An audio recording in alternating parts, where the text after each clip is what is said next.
अरे मम्मी, क्या ही बताऊं। मेरी सास तो गांव में ही अच्छी थी। मैंने तो बच्चे को संभालने के लिए इनको अपने घर पर बुलाया था, पर पता नहीं कैसे मेरी रसोई का सामान कम होता जा रहा है। पुष्पा फोन पर अपनी माँ ललिता जी से कहती है।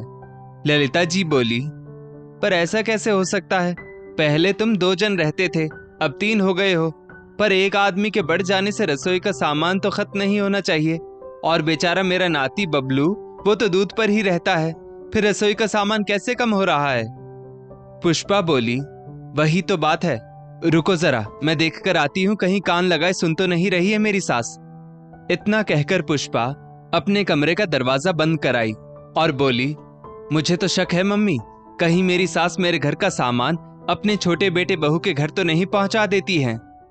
ललिता जी बोली, हे भगवान, क्या वो ऐसा भी कर सकती हैं? पर मुझे नहीं लगता, क्योंकि तेरा देवर तो अच्छा खासा कमाता है। पुष्पा बोली, आप नहीं जानती हो, उनको अपने छोटे बेटे बहू से कुछ ज्यादा ही लगाव है। ललिता जी बोली, देख पुष्पा, मैं तो यही कहूंगी, बिना सच्चाई जाने किसी पर दोषारोपण नहीं करना चाहिए। और वैसे भी वो तेरी सास है।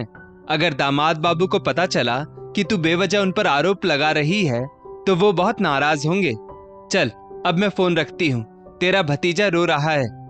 इतना कहकर ललिता जी ने फोन रख दिया। पुष्पा ने अपने कमरे का दरवाजा तो बंद कर लिया था, पर उसने ध्यान नहीं दिया कि बगल वाले कमरे में उसकी सास आभा जी रह रही थी। सर्दी का मौसम था, धूप आने के लिए सभी कमरों की खिड़की खुली थी। तो पुष्पा की कही हुई एक एक बात आभा जी के कानों तक गई और ये सब सुनकर उन्हें बहुत बुरा लगा। अगले दिन आभा जी अखबार पढ़ रही थी। पुष्पा आई और बोली, मम्मी जी, आप यहाँ बैठी हैं, बहुत सर्दी है, चलिए ना, रसोई में मेरी मदद करवा दीजिए। आभा जी बोली, मैं अखबार पढ़ रही हूँ। पुष्पा बोली, अच्छा ठीक है, कम से कम बबलू को ही रख लीजिए, अब मैं अकेली खाना भी बनाऊं और इसे भी संभालूं। आभा जी ने कोई जवाब नहीं दिया।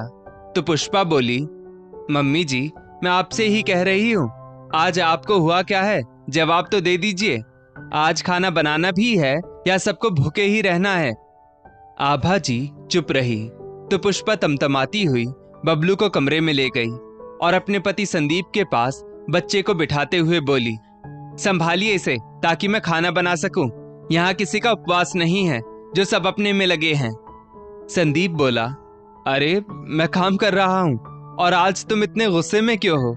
माँ कहाँ गई जो तुम इसे मेरे पास लेकर आ गई? अच्छा भला तो ये माँ के पास रहता है। पुष्पा बोली, हैं तो इसी घर में, पर पता नहीं क्या हुआ है उनको, जो सुबह से मुंह फुलाकर बैठी है, ना तो रसोई में मेरी मदद करवा रही है और ना ही इसको रख रही है। इतना कहकर पुष्पा बबलू को संदीप के पास छोड़कर रसोई में चली गई। कुछ देर बाद संदीप बबलू को लेकर आभा जी के कमरे में गया तो वो कोई किताब पढ़ रही थी। संदीप बोला, क्या बात है माँ, आज आप पोते के साथ खेल नहीं रही हो? तबीयत तो ठीक है ना? आभा जी ने एक बार को उसकी तरफ देखा और दोबारा किताब पढ़ने लगी। संदीप ने दोबारा पूछा, माँ आप क्या नाराज हो? आभा जी ने कोई जवाब नहीं दिया तो संदीप कमरे से बाहर आ गया। फिर वो रसोई में जाकर बोला, कोई बात हुई थी क्या कल या आज? कहीं तुमने माँ से कोई ऐसी वैसी बात तो नहीं कह दी जिससे वो नाराज हो गई हो? पुष्पा बोली, मुझे तो ऐसी कोई बात याद नहीं कि मैंने ऐसा कुछ कहा हो, और अंतर्यामी मैं हूं नहीं जो उनके मन की बात जान जाऊं। अब मुझे डिस्टर्ब मत करो, वरना सबको भूखे रहना पड़ेगा। संदीप बच्चे को लेकर पार्क में जाने लगा तो पीछे से पुष्पा बोली, सुनो, आते समय गरम मसाला, चीनी और चाय पत्ती लेते आना, क्योंकि ये तीनों खत्म हो गए हैं। संदीप बोला, अरे मसाला सब्जी में डालती हो या मसाले की ही सब्जी बनाती हो? मैं चाय पीता नहीं और माँ को शुगर है, फिर चीनी चाय पत्ती इतनी जल्दी कैसे खत्म हो गई? अभी 15 दिन पहले ही तो तुमने सब मंगवाया था, बजट का कुछ ख्याल करो। पुष्पा बोली, मैं अकेली खाती हूँ क्या सब्जी? पता नहीं रसोई में सामान कहाँ गायब होने लगा है। संदीप बोला, क्या मतलब गायब होने लगा है? तुम्हारे रिश्तेदार सहेलियां ही तो आती हैं और तुम बना बना कर खिलाती हो, तो खत्म नहीं होगा। जबकि वो लोग मुझे तो छोड़ो, तुम्हें भी कभी अपने घर नहीं बुलाती। पुष्पा बोली, वो तो मैं पहले भी खिलाती थी, तब तो खत्म नहीं होता था, और मुझसे क्या पूछते हो? अपनी माँ से पूछो, जब से आई है तब से मेरी रसोई में से सामान गायब होने लगा है। जरूर दे आती होंगी तुम्हारे छोटे भाई को, जैसे उनका भी ठेका हमने ही ले रखा है। संदीप बोला, फालतू की बात मत करो। पहले तुम्हारे रिश्तेदार हमारे घर कम आते थे, पर बबलू को संभालने के लिए जब से माँ आई है तब से तुम हर दूसरे दिन किसी ना किसी को बुला लेती हो, क्योंकि तब तुम्हें बच्चे को संभालना जो नहीं पड़ता है। वैसे माँ तो तुम्हारे देवर सोनू के घर पर भी रहने को तैयार थी, पर तुमने ही उन्हें यहाँ बुलाया, ये कहकर कि लोग क्या कहेंगे। बड़े बेटे बहू के होते हुए वो छोटे के पास रहने जा रही है, तो अब क्या हुआ? पुष्पा बोली, मुझे तो लगता था कि बच्चे को संभालने के लिए कोई हो जाएगा। संदीप बोला, अच्छा तो अपने मतलब के लिए बुलाया था। इतना कहकर वो चला गया। शाम को रसोई में से पुष्पा के बर्तन पटकने की आवाज आ रही थी। आभा जी बोली, मैं क्या समझती नहीं कि ये सब जानबूझकर कर रही है ताकि मैं उसकी मदद कर दूं, पर अब कुछ भी हो जाए मैं ना तो उसकी मदद करूंगी और ना ही उसकी रसोई में जाऊंगी। दरअसल पुष्पा की आदत थी सबको ये कहने की कि मम्मी जी उसकी कोई मदद नहीं करती, बल्कि वो तो चोरी चुपके उसके घर का सामान सोनू और देवरानी रानी के घर दे आती है। सेवा हम करते हैं और वो घर देवर देवरानी का भरती है। सोनू और रानी भी वहीं पास में ही रहते थे, पर वो लोग पुष्पा की आदत के कारण बेवजह बदनाम हो रहे थे और उसके व्यवहार के कारण संदीप से मिलने भी नहीं आते थे। हाँ, पुष्पा के मायके से उसकी भाभी और बहन आए दिन आती रहती थी। अब इतने लोगों के हाथ से रसोई होकर गुजरती थी कि सामान बचता ही नहीं था।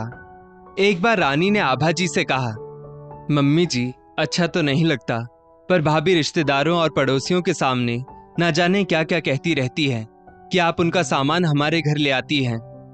आभा जी बोली, बहू दूसरों की बातों पर विश्वास मत करो। बड़ी बहू ने कभी तुम्हारे या मेरे सामने तो नहीं कहा ना, लेकिन कल रात जब उन्होंने अपने कानों से सब सुना तब उन्हें विश्वास हुआ और बस इसी कारण वो आज सुबह से किसी से बात नहीं कर रही थी। जैसे तैसे पुष्पा ने खाना बनाया और संदीप भी घर वापस आ गया और आते ही बोला, फटाफट खाना ले आओ, बहुत जोर से भूख लग रही है, और बबलू को संभालो, मैं तो थक गया हूं। पुष्पा बोली, अपनी माँ को भी बुला लो खाने के लिए, मदद तो नहीं ही की, कम से कम खाना तो खा ले ताकि मैं भी रसोई के काम से फ्री हो सकूं। जैसे ही संदीप जाने लगा तो आभा जी कमरे से निकल कर आई और बोली, बेटा संदीप, मैं सोनू के घर जा रही हूँ और वहीं खाना भी खा लूंगी। वैसे मैं सुबह ही चली जाती, लेकिन वो दोनों मंदिर गए थे, पर अब वो लोग आ चुके हैं और रानी बहू ने मेरे लिए खाना भी बना लिया है। और हाँ, कुछ दिन वहां रुककर मैं गांव रहने चली जाऊंगी। संदीप बोला, अचानक, पर मां यहाँ क्या समस्या है जो अचानक आपने गांव जाने का फैसला कर लिया? आभा जी बोली, मैं तुझे बताना तो नहीं चाहती थी, पर बेटा अब बस, मैं चोरी का इल्जाम अब और नहीं ले सकती। अब तक मैं दूसरों से ये बात सुनती थी, इसलिए मैंने ध्यान नहीं दिया, पर कल तो मैंने खुद बहू के मुंह से सुना है। संदीप ने पुष्पा की तरफ देखा तो पुष्पा बोली, मेरी तो इनसे कोई बात ही नहीं हुई है। आभा जी बोली, बहू मैं तुम्हें बता दूं कि भगवान की कृपा से सोनू के घर में कोई कमी नहीं है जो मैं यहाँ से मसाले, चीनी या कोई अन्य सामान चुरा कर उनके घर भेजूं। और वैसे भी तुमने मेरी बहुत सेवा कर ली, जिसके लिए मैं जिंदगी भर तुम्हारी आभारी रहूंगी।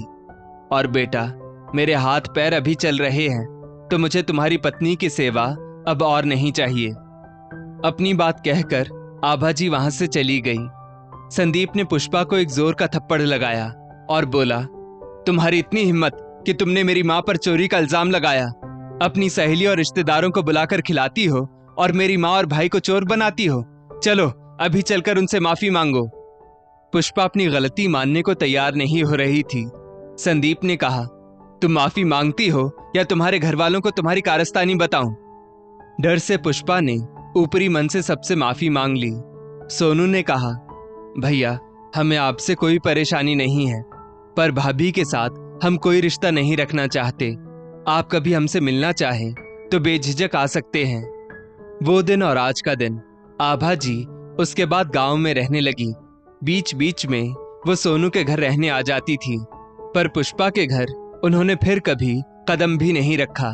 उनका कहना था, जहां सम्मान नहीं वहां मां का स्थान नहीं। दोस्तों, इस स्टोरी को लेकर आपकी क्या राय है? नीचे कमेंट करके जरूर बताइएगा।